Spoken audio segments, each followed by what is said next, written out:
میرے حضور نے ارشاد فرمایا جب کوئی شخص فوت ہو جاتا ہے تو اس کا جو سلسلہ اعمال ہے منقطع ہو جاتا ہے، عمل کے کھاتے کلوز ہو جاتے ہیں، لیکن فرمایا 3 سلسلے ایسے ہیں جو ختم نہیں ہوتے، 3 کھاتے ایسے ہیں جو جاری رہتے ہیں۔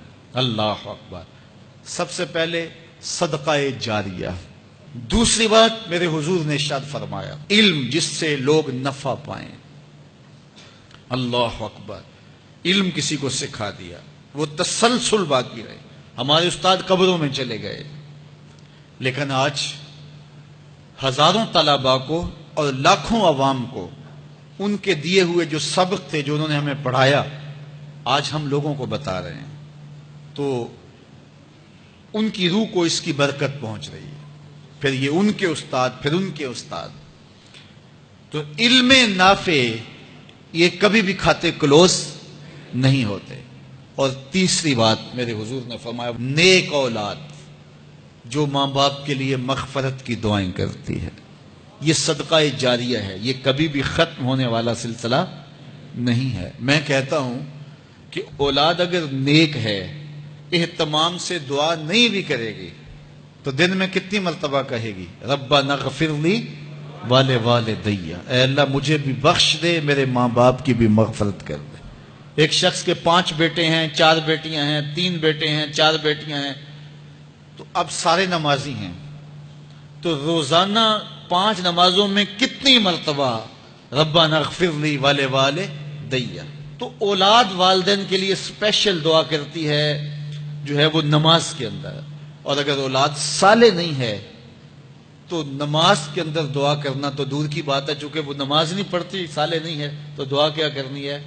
ایسی اولادوں کو بھی میں جانتا ہوں جنہوں نے اپنی سکی ماں کا جنازہ نہیں پڑھا، سکے باپ کا جنازہ نہیں پڑھا۔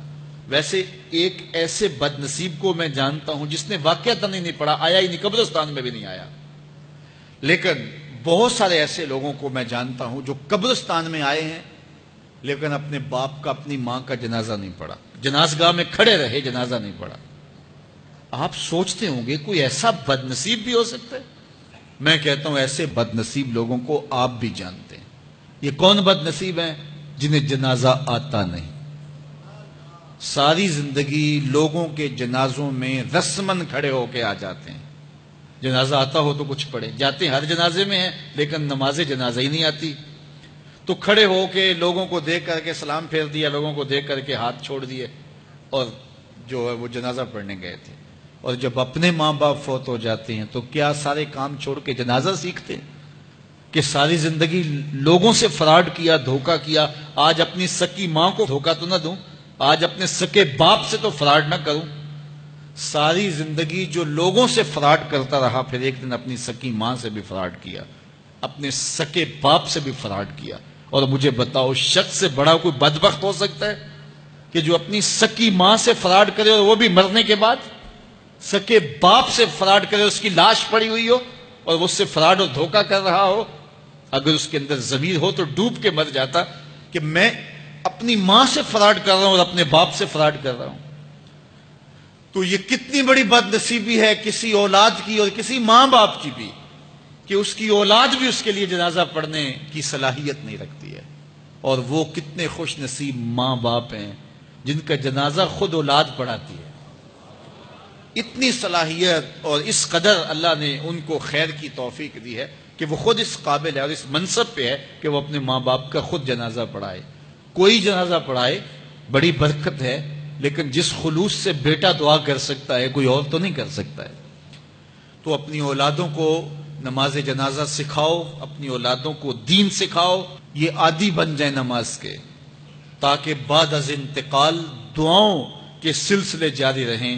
جو شخص روزانہ اپنے والدین کے لیے مغفرت کی دعا مانگے، والدین زندہ ہوں تب بھی، فوت ہو گئے ہوں تب بھی، علماء فرماتے ہیں ساری زندگی اس کے رزق میں بے برکتی نہیں آ سکتی۔ تو اپنے ماں باپ کو خوش رکھیے گا اگر زندہ ہیں تو، اور اگر فوت ہو گئے ہیں تو ان کے لیے دعاؤں کا سلسلہ کبھی بھی موقوف نہ ہونے دیجیے گا۔